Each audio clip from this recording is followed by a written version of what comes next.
Hi there. I spent the afternoon writing a program which connects Sonic Pi to my recently acquired MatrixBrute synth, which has got built into it a very nice sequencer.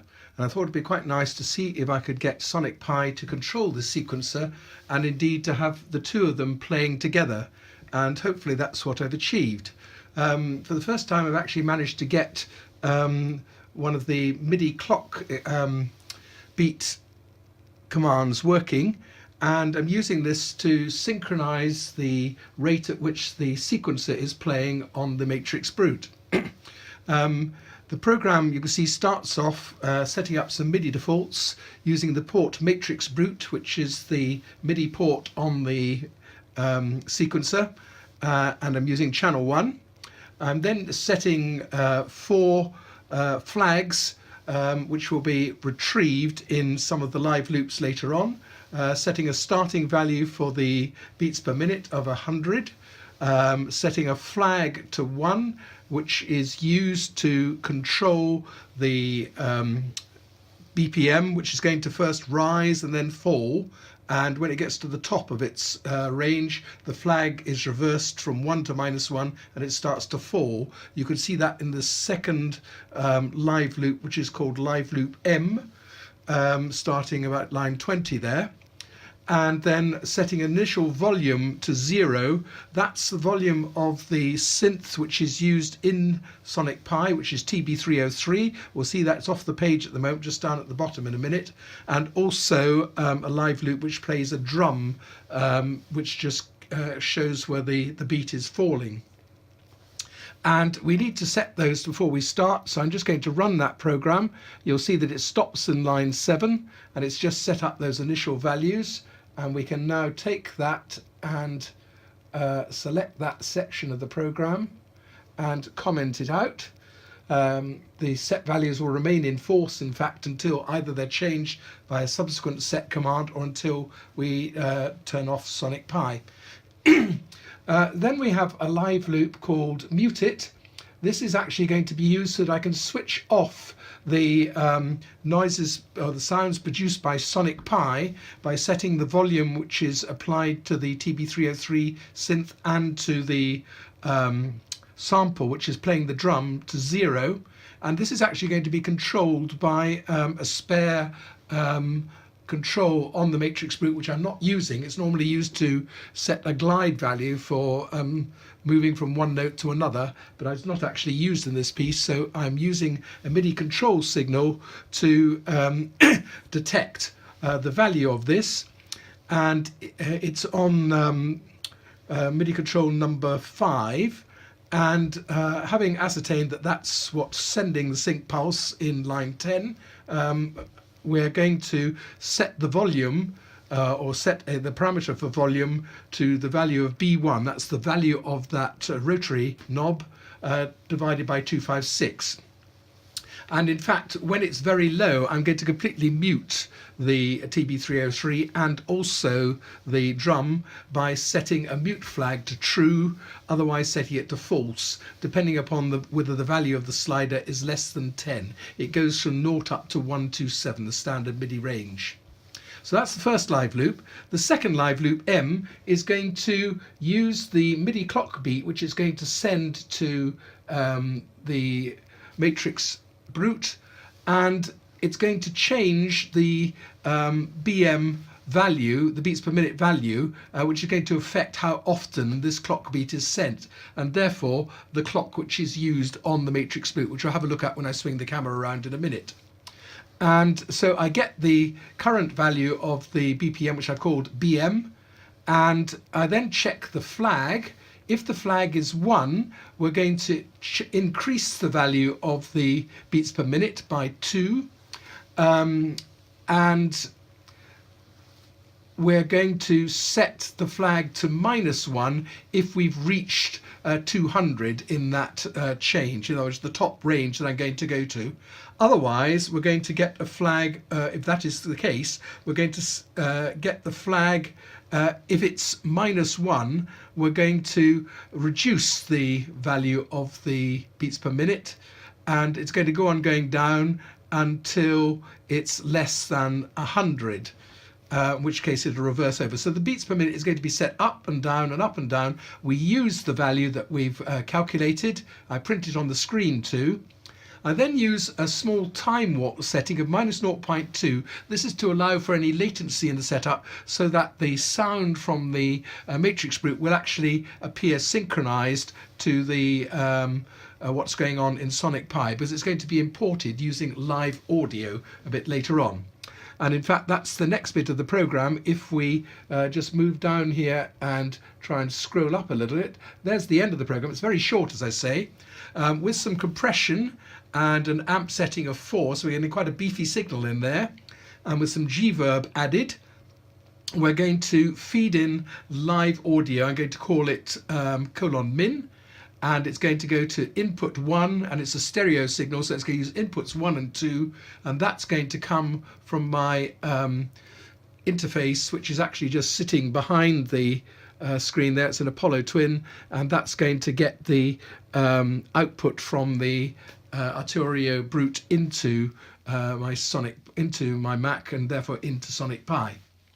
So that's going to start playing, and we're also going to put inside that compressor and that G-verb setting a MIDI input, and that's going to come by first of all setting the beats per minute to the current value, and then using synth TB303 we're going to read the MIDI note which is currently playing on the Arturia, and we're going to play that with a release of 0.2 and an amplitude setting given by get vol. Remember, that's going to be governed by the knob that we're going to turn on the MatrixBrute, so we can control the volume that this is playing.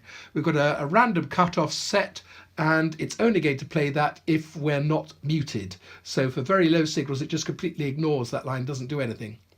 And then the final loop is a drum loop, again using real time. We're going to get and set the BPM value. We're going to synchronize on a note-on signal from the MatrixBrute, and we're going to play a tom-tom sample with an amplitude of 0.4 plus the get volume and the same mute business that we've just had in the previous live loop. We're going to sleep for 1 beat, and then it'll get the synced to the next note that comes in. So that's going to play on the current BPM setting as soon as it gets a note, and they'll be coming quite fast, so that's liable to be most of the time. So that's the program, and we'll start that running again, and nothing will actually happen because all it's going to do is we'll actually see it sending out the MIDI clock here, and you could see that that's going up 112, 116, 120, 124. It's going up. When it gets to 200, it'll start to come down again.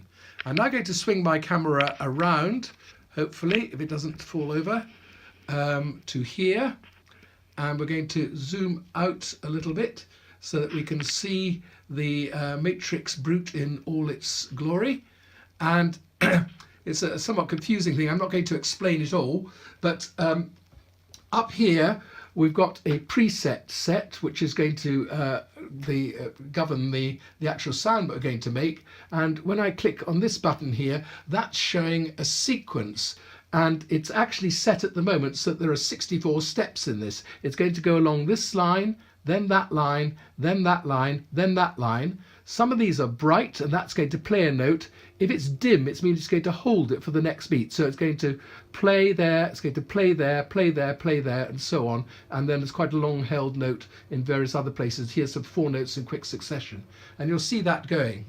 Notice here a number range which is going up, and that is the current speed beats per minute that the sequencer is using. It doesn't go up exactly because it's actually on an averaging thing, and so it'll be related. It's 112 on there, that was just 112 there, 112.9, and it's going up, as you can see. So let's see what happens. First of all, I'm going to turn this knob here right down to the bottom. That's going to mute any sounds coming from Sonic Pi that are produced there. we're only going to hear the audio that this has produced, and here's the master volume control there, so that's turned up a bit, and you could see that we're in a sequencer mode and we've got MIDI sync turned on, so nothing will happen until I play. Let's see what happens when I do that. I just stopped the video for a minute there because I realized that I was listening on headphones and you wouldn't hear any sound, so I've now put it onto speakers and we're ready to continue. We're just about to start playing and see what happens. I've got a bit of feed from the MatrixBrute fed up. Remember, I've turned this knob right down so that we're not going to get anything from sounds produced in Sonic Pi, only the audio that's fed from here into Sonic Pi. So let's start playing.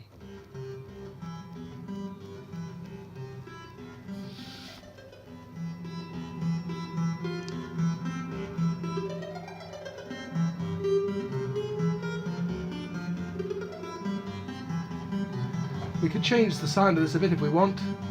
Changing the gate value there, make it a bit longer. Maybe changing the flanger. And you can hear the tempo changing, going up and down. As you can see, it's actually getting slower at the moment. We could speed up the notes here by doing that.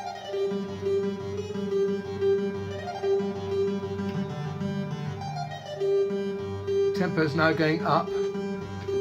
I've got a sustain pedal here so I can keep those notes on. Whoops, if I put it on in time. And then play others if we like.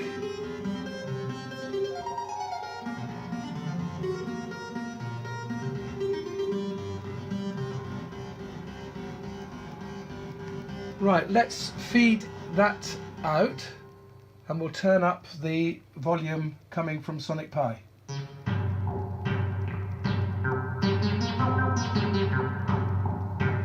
Hear the distinctive TB303 sound and the drum beat. Put both on together.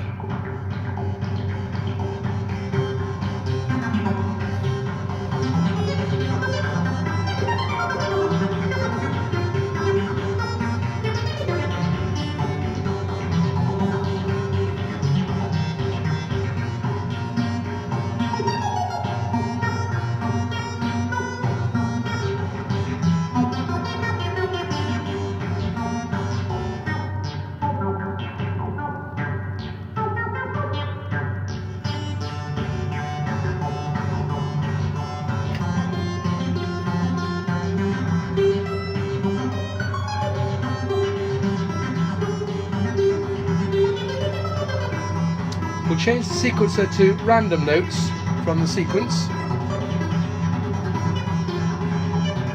or just going forwards.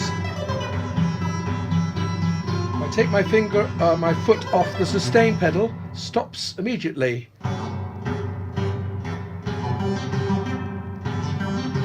No sustain, or I can sustain it.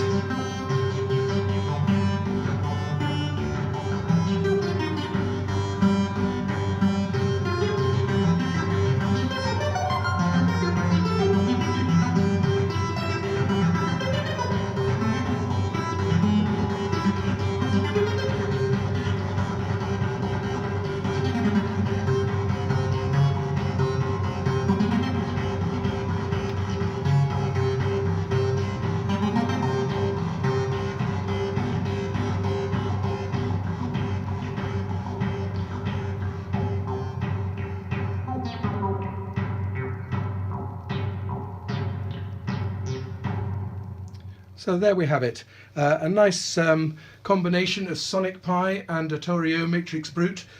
Lots of possibilities for the future, and I hope you've enjoyed watching the video.